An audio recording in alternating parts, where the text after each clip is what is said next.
3 raisons importantes pour lesquelles vous devriez investir en immobilier. C'est ce qu'on va voir dans cette nouvelle vidéo. Bonjour et bienvenue, ici Stéphane, chasseur immobilier. Alors voilà, vous qui m'écoutez, vous avez peut-être l'envie soit d'investir, soit de réinvestir. Peut-être qu'il y a des choses qui vous freinent, comme des peurs, des doutes, un entourage, etc. Et donc je voulais vous donner justement les 3 raisons qui vraiment font que vous devriez vous lancer. Et au passage, je vais vous raconter aussi mon histoire personnelle, comment moi j'ai fait, pour transformer ma vie grâce à l'immobilier, et puis jusqu'au stade complètement inattendu de franchir la barrière, de devenir professionnel de l'immobilier, chasseur immobilier en l'occurrence, pour cette fois transformer la vie de clients qui me mandatent pour leur trouver des biens. Alors ça peut être des purs débutants qui veulent investir pour la première fois, ou des gens déjà avec un niveau plus avancé qui veulent diversifier leur patrimoine, des expatriés également qui n'ont ni la possibilité de venir, ni le souhait d'ailleurs, et comment voilà, l'immobilier, ça représente un pilier voilà, de sécurité, de revenus alternatifs à leur métier, et comment moi j'arrive à faire cela, et comment vous aussi, pour vous, c'est possible. Vous qui m'écoutez, en fait, la grande majorité des gens, c'est possible d'investir, et c'est ce que je voudrais vous dire. C'est possible également quand on est un profil très sécuritaire. Hein, c'est la façon politiquement correcte de dire quand on est un peu trouillard, un peu peureux. Moi, j'ai commencé en 2005. Donc en 2005, j'avais 30 ans. Voilà, j'en ai 46 au moment où je fais cette vidéo. Le temps passe vite. Et le temps joue en faveur de ceux qui ont commencé à investir et il joue en défaveur de la majorité des gens qui n'ont encore jamais investi. Voilà, je vous glisse au passage. J'avais 30 ans et j'avais des grands-parents qui étaient entrepreneurs. Vous voyez, alors entrepreneurs dans le domaine de l'automobile, de l'entretien, des pneumatiques, rien à voir avec l'immobilier. Et donc, au passage, ils étaient entrepreneurs, mais pas investisseurs. Vous voyez, donc là encore, même quand on a l'habitude voilà, de prendre une dose de risque, d'avoir des notions de retour sur investissement, d'avoir des clients, eh bien, on n'a pas le réflexe d'investir dans l'immobilier. Et ils ont même fait autre chose, ils ont fait quelque chose, un anti-investissement, c'est-à-dire ils ont acheté une résidence secondaire. Donc ça, c'est très français. Hein, le Français aime bien avoir sa résidence secondaire à la campagne, à la mer, à la montagne. En l'occurrence, ils ont acheté un studio dans la montagne, dont j'ai aussi hérité par la suite, et ça a aussi contribué à me mettre le pied à l'immobilier. En tout cas, en 2005, ils m'ont fait cadeau d'une somme d'argent. Donc ça, c'est formidable, puisqu'en plus, j'avais un CDI, j'étais commercial dans un métier qui me convenait, j'étais itinérant, assez libre et indépendant déjà, donc ça me plaisait, même si je rendais des comptes à un patron, ce qui n'est plus le cas aujourd'hui. En tout cas, j'avais cette situation-là. Et en fait, le fait d'avoir de l'argent, mais aucune connaissance, aucun réseau, et même des conseils qui vont à l'encontre de l'investissement, ça devient un vrai sujet. C'est-à-dire, qu'est-ce qu'on fait de cet argent qui est là, sur un compte en banque, et c'est ni pertinent, et ça peut même être risqué, voilà, si ça traîne en banque, j'allais dire. Et donc, quand on vous dit la bourse, c'est trop risqué parce qu'on peut tout perdre du jour au lendemain, l'immobilier, c'est des montants trop conséquents et c'est réservé vraiment à ceux qui s'y connaissent déjà. L'assurance vie, ça rapporte pas et de moins en moins, c'est de plus en plus taxé. Bref, l'or physique, qu'est-ce que tu vas en faire? Tu vas pas mettre ça au fond de ton jardin, ça devient un problème. Enfin voilà, le banquier, est-ce qu'on peut lui faire confiance? Il faut vraiment bien le connaître au bout de plusieurs années. Voilà une situation. Et moi, qu'est-ce qui m'a aidé à me débloquer en fait? Qu'est-ce qui a fait que j'ai réussi? C'est une chose dont on parle assez peu, voire jamais en immobilier, c'est la valeur d'usage de l'immobilier. Qu'est-ce que c'est que ça? C'est qu'au-delà d'être un support pour investir, hein, on parle d'investissement locatif, on ne parle que de ça d'ailleurs, eh bien c'est aussi un lieu de vie, c'est un toit pour un locataire. Pour le coup, vous voyez, on a coutume de dire que l'immobilier, c'est une valeur refuge, hein, en temps de crise comme en ce moment. Moi, j'aime bien compléter cette phrase en disant l'immobilier, c'est un refuge. L'immobilier, pardon, c'est une valeur refuge, mais c'est aussi avant tout un refuge. C'est un lieu de vie, c'est un toit que vous offrez à un locataire. Donc, comme j'avais des parents aussi par ailleurs qui étaient divorcés, j'avais ma mère qui était locataire d'un appartement qui ne lui plaisait pas, je me suis dit, bien, pourquoi je ne lui achèterais pas un appartement, là où elle vit, en Bourgogne, en l'occurrence, là où j'ai grandi, et ça va être elle, ma locataire. Donc, je fais d'une pierre deux coups, je la sécurise, et moi, j'investis. Je pratique un loyer qui est plutôt fourchette basse du marché. On ne peut pas faire n'importe quoi. On ne peut pas prendre un loyer de 100 € alors que le marché, c'est 500, mais on peut faire fourchette basse ou fourchette haute. Et puis, comme ça, c'était une des raisons qui a fait que j'ai franchi le Rubicon et que j'ai surmonté mes peurs, géré des travaux de rénovation sans rien y connaître. J'ai involontairement généré un déficit foncier, c'est ça le cadeau quand on investit aussi, c'est que quand il y a des travaux, ça peut être à votre désavantage quand ce n'est pas anticipé, mal géré, etc., ou pas maîtrisé, mais ça peut aussi tourner à votre avantage puisque vous avez un avantage fiscal derrière, mais ça, personne ne le sait quand on démarre. Donc voilà comment ça a commencé. Et en 2005, autre cadeau de la vie, c'était la naissance de ma première fille. Et là encore, je me suis dit, pour la sécuriser, quand même, ce serait bien que j'investisse pour elle. Donc j'ai acheté à Lyon, là où on a vécu, un studio pour elle, l'année de naissance, symboliquement, l'année où elle est née, toujours en 2005. Donc je suis passé de quelqu'un qui n'y connaissait absolument rien, pétri de peur, véritablement, à propriétaire de 2 appartements. Et je me suis dit, bah là encore, c'est sa naissance, c'est pour elle, donc il faut que je me démène. Donc voilà, j'ai acheté ce qui est le plus difficile à trouver dans une ville tendue comme Lyon, c'est la petite surface bien placée, la tarte à la crème de l'investisseur débutant, un studio, 18 mètres carrés, près d'un métro, près de l'université. Voilà, on cherche à se sécuriser par tous les moyens. Bah ça, je peux vous garantir que c'est quasi introuvable et c'est par ça que j'ai commencé. Parmi les choses les plus difficiles, à force d'appeler, de visiter, puis du coup d'avoir un coup de chance avec un agent immobilier qui a bien voulu me faire visiter en premier alors qu'il y avait une file d'attente derrière moi d'investisseurs qui avaient déjà des biens dans cette même résidence qu'on visitait. Donc j'étais hors jeu moi, et j'ai réussi à persévérer grâce à cette motivation. Vous voyez. Donc voilà comment j'ai réussi à investir. Après j'ai amélioré les choses puisque j'ai compris la fiscalité en la vivant, avec notamment le meublé. Et puis jusqu'au jour où je me suis dit, je suis tellement passionné en fait par l'immobilier que je vais arrêter mon travail d'indépendant, enfin de commercial sur le terrain, et je vais me consacrer à ça. Donc voilà, aujourd'hui, carte T, donc T comme la transaction, agent immobilier, professionnel de l'immobilier et chasseur en l'occurrence pour dénicher des biens indépendants. Voilà, je n'appartiens à aucun groupe. Et aujourd'hui, après avoir transformé ma vie grâce à l'immobilier, transformé au passage celle de mes proches, des membres de ma famille, eh bien je change aussi, je contribue à changer la vie des investisseurs qui me sollicitent. Voilà, que ce soit des chefs d'entreprise, des expatriés, des gens qui veulent vraiment débuter et mettre le pied à l'étrier de l'investissement en leur trouvant des biens. Voilà.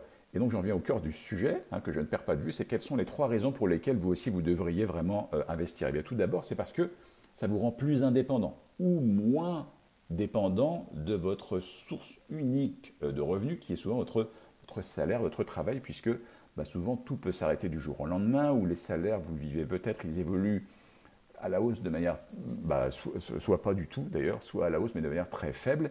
Et puis il y a l'inflation qui est là, donc l'immobilier au passage, s'il y a de l'inflation, ça prend de la valeur aussi. Donc voilà, ça vous rend plus indépendant par rapport à l'immobilier, par rapport à votre source de revenus. C'est ça moi qui m'a animé.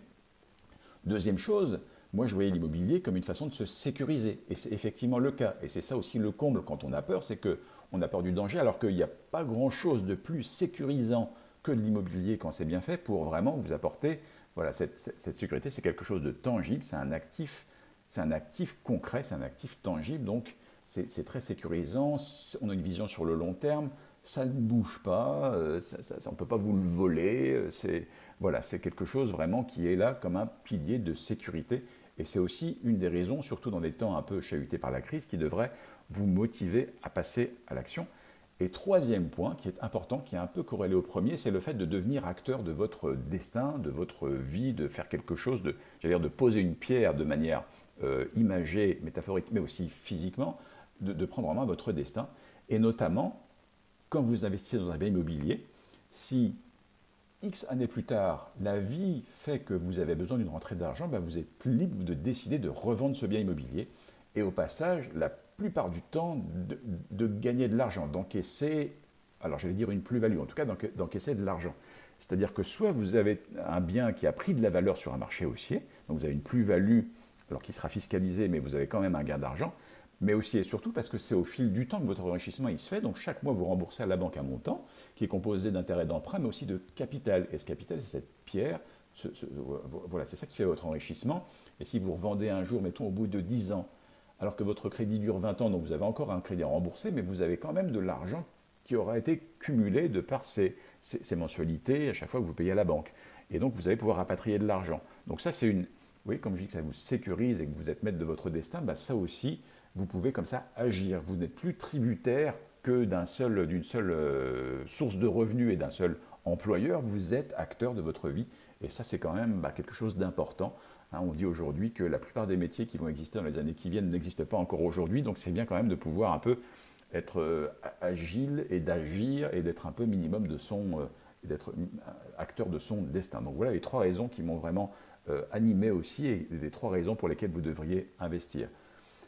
Tout ça c'est bien, mais en parallèle de ça, vous avez des freins. Vous avez, comme moi j'ai pu vivre, vous avez les peurs, alors souvent qui reposent sur des choses qui sont infondées. Vous avez, alors ce qui revient la plupart du temps, ce sont les impayés de loyer. Bon, il y a des choses pour se prémunir contre cela. Vous avez les dégradations. peut-être avez-vous été locataire vous-même, est-ce que vous avez déjà saccagé un bien? Bon, vous avez aussi des assurances et quand vous sélectionnez avec soin des locataires qui ont un l'air équilibré, il y a quand même moins de chances que ça vous arrive. Ça arrive surtout dans les locations de courte durée où des gens viennent, ils restent 2-3 jours et puis s'en vont. Donc quand ils repartent chez eux à l'autre bout du monde, ils se pensent peut-être au-delà de toutes les règles, donc il peut y avoir des mésaventures, mais ça existe beaucoup plus dans les médias qui sont là pour vous vendre de la peur que dans la vraie vie, très honnêtement, ces dégradations. Qu'est-ce que vous avez encore? Vous avez la vacance locative, et là encore, vous avez tout un tas de solutions pour vraiment, en amont, valider une ville, valider la demande locative, faire des choses qui sont encore en votre pouvoir pour vraiment minimiser ce chance de vacances locatives, le fait de ne pas avoir de locataire et de ne pas avoir de loyer qui rentre. Donc tout ça, vous avez une espèce d'action à mener sur ce bien.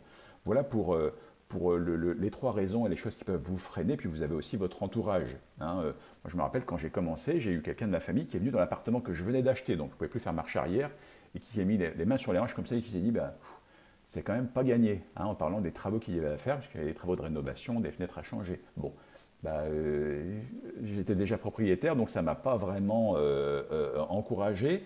C'était de la part de quelqu'un qui, encore une fois, je ne lui en veux pas, il voulait me protéger, m'inviter à être prudent, sauf que cette personne n'avait jamais investi de sa vie, et très souvent votre entourage, vraiment, il y a 2 catégories, il y a ceux qui n'ont jamais rien fait, ou qui ont acheté un bien où ça s'est mal passé, mais pas forcément du fait du bien, c'est qu'ils n'ont pas forcément bien géré les choses, ou qui, pareil, qui ont hérité d'un bien et voilà, tout se passe mal.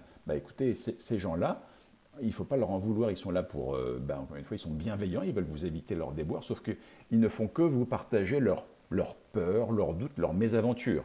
Mais je suis désolé, quand vous faites les choses bien, et quand vous avez envie aussi, quand vous êtes animé par le fait de vous sécuriser, de vous rendre plus indépendant et d'avoir une action sur votre vie, il y a d'un côté ceux qui ont subi les choses et pour qui tout se passe bizarrement mal, et puis il y a la réalité du terrain où quand vous faites les choses bien, tout se passe bien et vous avez plutôt de la fierté. Moi, je suis très fier de, par exemple, ce bien pour ma maman. C'est pas le plus rentable que j'ai réalisé, mais vous comprenez aisément que c'est celui dont je suis le plus fier.